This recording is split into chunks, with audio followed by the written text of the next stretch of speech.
అందరికీ నమస్కారం అండి. నా భూమిపై నా పొలంపై డబల్ రిజిస్ట్రేషన్ పెట్టారు. అడంగల్లో పాస్బుక్లు 1B నా పేర్లు ఉన్నాయి. ఈ ల్యాండ్ గ్రాబర్ శ్రీనివాస్ రెడ్డి అనే వ్యక్తి మిగతా వారి అనుచరులు అందరూ కూడా ఈ సెక్రటరీకి వెళ్ళి రెవెన్యూ ఫేసీలో ఎవరితో ఫోన్ చేసినా తెలియదు, కానీ ఈ సబ్ రిజిస్టర్ పై అధికారికి జిల్లా రిజిస్టర్కి డిఐజీ స్థాయి ఉన్న అధికారులకు కూడా ఫోన్ చేయించి ఈ రిజిస్ట్రేషన్ చేయడంలో ప్రముఖ పాత్ర పోషిస్తున్నారు. నేను ఈ కూటమి ప్రభుత్వాన్ని చాలా హోప్స్ పెట్టినానండి. పేదలకి మాలాంటి వాళ్ళకి ఈ ప్రభుత్వం అండగా ఉంటుందని. కానీ డబ్బు ఏదైనా చేస్తుందని చెప్పి నిరూపించింది.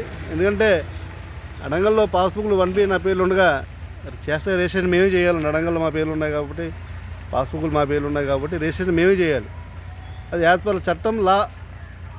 అలా కాకుండా నా ఖాతా నెంబర్ వేసుకుని ఎవరితోనో రిజిస్ట్రేషన్ చేసి ఈ ఆటో మెడిటేషన్ ఒక ఆప్షన్ ఉందండి. దాని ద్వారా నా పేరు తొలగించేస్తున్నారు, పట్టదార పాస్బుక్ తొలగించేస్తారు.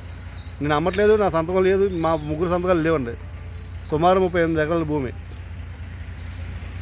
ఈ విధంగా తప్పు డాక్యుమెంట్ చేస్తున్న అధికారులని ప్రమోషన్లు ఇచ్చి ఎంకరేజ్ చేస్తున్నారండి. ఇదే మన చట్టం. దయచేసి ఈ పశ్చిమ గోదావరి జిల్లా ఉండి సబ్ రిజిస్టర్ ఆఫీస్లో ఈ విధంగా రిజిస్ట్రేషన్లు అవుతున్నాయి మా భూములకి. గతంలో మొగల్తూరులో పెడితే మొగల్తూరు సబ్ రిజిస్టర్ని సస్పెండ్ చేయించాను నేను. ఒకసారి నేను అందరినీ కలిశానండి, సెక్రటరీలో అందరినీ కలిశాను. అలాగే స్టాంప్స్ అండ్ రిజిస్ట్రేషన్ ఐజీ గారిని కలిశాను, డిఐజీని కలిశాను, జిల్లా కలెక్టర్ని కలిశాను. అన్ని రకాలుగా అందరిని కలిసినా నాకు న్యాయం అనేది ఎక్కడ కనబడలేదు. ఎందుకంటే డబ్బే న్యాయం, డబ్బే చట్టం అండి. డబ్బు 5 లక్షలు ఇస్తే, సెక్రటరీలో 5 లక్షలు ఇస్తే మనకి ఏ పనైనా అవే మార్గాలు కనబడుతున్నాయి. ఎందుకంటే ఇంతకన్నా దుర్మార్గమైన వ్యవస్థ లేదు. ఎందుకంటే చెప్పండి, ఒకసారి ఆలోచించండి. ఎగ్జాంపుల్గా అడంగల్లో నా పేర్లు ఉన్నాయండి, పాస్బుక్లో నా పేర్లు ఉన్నాయి, వచ్చి ఇవన్నీ ఉన్నాయి కూడా. ఇవన్నీ ఉండగా నా భూమిని నాకు కాకుండా చేస్తున్నారు. డబ్బులు తీసుకుని రెవెన్యూ ఫేస్ నుంచి ఫోన్ చేసి దొంగ ఫోన్లు చేయించి ఏమైనా రిజిస్ట్రేషన్ చేస్తే పర్లేదు, మేము చూసుకుంటాం, నీ ఉద్యోగానికి ఏ ఇబ్బందులు చెప్పి సబ్ రిజిస్టర్లకి హామీలు ఇచ్చి మా భూమిని రిజిస్ట్రేషన్ చేసే ప్రయత్నం చేస్తున్నారు. ఇది నారా చంద్రబాబు నాయుడు గారికి, మన రాష్ట్ర ముఖ్యమంత్రి వర్యులు సీఎం గారు చంద్రబాబు నాయుడు గారికి, అలాగే డిప్యూటీ సీఎం పవన్ కళ్యాణ్ గారికి మేము తెలియపరిచినాం. ఒకసారి మళ్ళీ ఇంకోసారి వెళ్ళి ఆయన దగ్గరికి కలవడానికి ప్రయత్నం చేస్తున్నాం. దయచేసి నాకు జరుగుతున్న అన్యాయాన్ని ఆపి ఈ డాక్యుమెంట్ రిఫ్యూజ్ చేయించండి. ఎందుకంటే ఈ దుర్మార్గమైన వ్యవస్థను ఎంకరేజ్ చేయకూడదు. ఈ రాష్ట్రం మరో బీహార్గా తయారవుతుందండి, కొంతమంది నాయకుల వల్ల, కొంతమంది రాజకీయ నాయకుల వల్ల.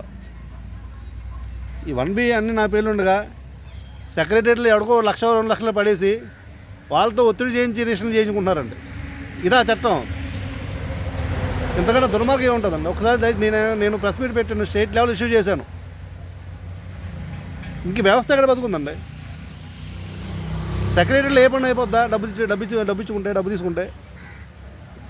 దయచేసి ఎప్పుడైనా సరే ఒకసారి ఇక జరుగుతున్న అక్రమ రిజిస్ట్రేషన్లపై ఎంక్వైరీ చేయండి, తప్పుడు డాక్యుమెంట్లపై ఎంక్వైరీ చేయండి, మీకు అన్నీ తెలుస్తాయి. ప్లీజ్.